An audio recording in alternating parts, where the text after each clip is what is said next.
I found out my wife was cheating on me the same day my daughter asked me if I was her real dad. I thought those two things were unrelated. I was wrong. It started with a question, a simple one, the kind kids ask without realizing how much damage it can do. Dad, was I always your daughter? We were sitting on the living room floor. She was drawing, something messy and colorful that she insisted was our family. I smiled at first, because I thought she meant something innocent. Of course you were, I said. She didn't smile back. She kept coloring, carefully, avoiding my eyes. That's not what Mom said. And just like that, everything shifted. Her name is Lily. She's 9. She has this quiet way of speaking when something is bothering her, like she's testing the words before letting them out. What did Mom say? I asked. She hesitated, then shrugged. That families can change.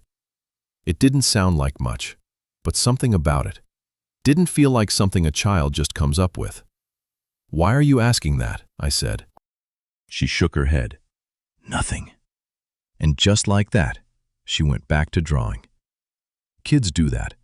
They drop something heavy into your lap and then walk away like it was nothing. But I couldn't.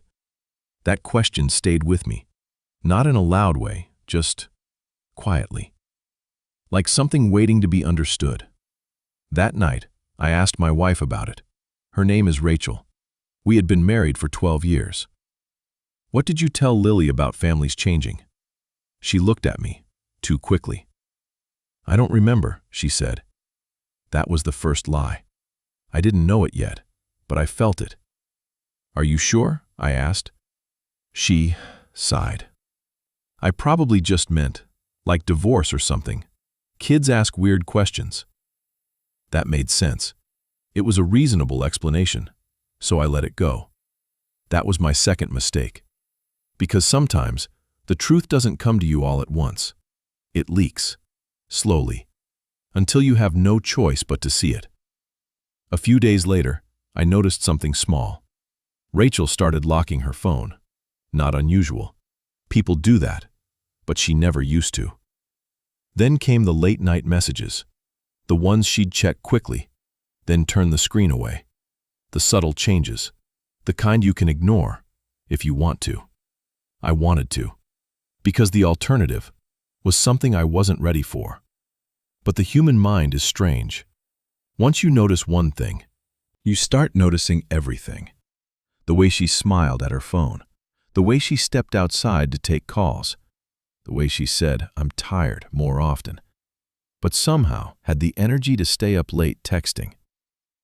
I told myself I was overthinking, that this was what insecurity looks like, that I was creating problems that didn't exist. Until the night, everything stopped being subtle. She forgot her phone in the kitchen. It lit up. A message, just a name. Mark. And a preview. Miss you already. I stared at it, not moving, not thinking, just looking. Because once you see something like that, you can't unsee it. I picked up the phone. I shouldn't have, but I did. The conversation wasn't long. It didn't need to be, because it told me everything I needed to know. They had been seeing each other for months, maybe longer. There were plans, memories, things that didn't belong to me. I put the phone back exactly where I found it and went to bed, next to her, like nothing had changed. But everything had. I didn't confront her immediately, not because I was calm, but because I wasn't. Anger is easy, but what comes after that is harder. The questions, the why, the how long, the what else don't I know? And the worst one of all, what does this mean for us? Or more importantly, what does this mean for Lily? I watched her the next morning, packing Lily's lunch, kissing her goodbye, acting like everything was normal. And I realized something that scared me more than the cheating. She was good at this, too good, like she had been living two lives for a long time. I confronted her that night, not dramatically, just quietly. Who's Mark? She froze, for just a second, but it was enough. Then came the denial. It's not what you think, It always starts like that. I saw the messages. Silence. Then the shift. The part where lying no longer works, and truth becomes the only option left. It didn't mean anything, she said. It always means something. How long? I asked. She didn't answer, and somehow, that silence hurt more than anything else. Tell me the truth. A few years. My chest tightened. Years, not months, not a mistake. A second life, running parallel to ours. Does Lily know him? Her face changed. That's when I knew. This was bigger than I thought. No, she said quickly, too quickly. And suddenly, that question from Lily came back. Was I always your daughter? My heart started pounding. Rachel. I said her name slowly, carefully. Is there something you haven't told me? She shook her head, but her eyes said everything. And in that moment, I felt it. Not the truth, but the shape of it. Like standing at the edge of something you don't want to see. What did you mean when you told Lily families can change? Silence. Long, heavy, unavoidable. Then she said it. I didn't think it would come out like this. And just like that, everything fell apart. Lily, her voice broke. She might not be yours. Time stopped.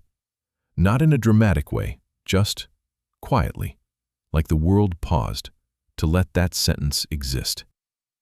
What do you mean, might? My voice didn't sound like mine. She started crying. I wasn't sure, she said. Back then, things were complicated. Complicated, that word again, used to hide something simple. Truth. I was seeing him before you, she said. Then I found out I was pregnant. And you chose me, I said. She shook her head. No, I chose stability. That hurt, more than anything else. Not love, not us, just stability. I thought it didn't matter, she said. I thought once you raised her, it wouldn't change anything. But it did. It changed everything. Because suddenly, every memory had a question attached to it. Every moment felt different.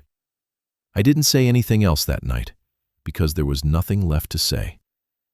The next few days were a blur. Silence. Distance. Lily didn't understand what was happening. She just knew something was wrong. Kids always do. She started staying closer to me, sitting next to me, holding my hand, like she was trying to hold on to something she couldn't explain. And that's when I realized something. Whatever the truth was, it didn't matter to her. I was her dad. That's all she knew. That's all she cared about. I got the test done a week later. I didn't tell anyone. Not Rachel, not Lily. I just needed to know. Not for her, for me. The results came back 3 days later. I stared at the envelope for a long time, because once I opened it, there was no going back. I finally did. One line. That's all it took. Probability of paternity, 0%. I felt something collapse inside me, quietly, completely. And then, something unexpected happened. I didn't cry. I didn't get angry. I just thought about Lily. The way she laughs. The way she runs to me when she's scared. The way she calls me Dad, like it's the most natural thing in the world. And I realized something. This test didn't change that. Not really. Because biology is just a detail. And love is everything else. I haven't told her. I don't know if I ever will. Rachel and I are separated now. Things are complicated. But Lily still lives with me most of the time. Because when everything fell apart, she chose me. Not because of DNA, not because of truth, but because I was the one who stayed. And maybe that's what being a father really is. Not who you are at the beginning, but who you choose to be at the end.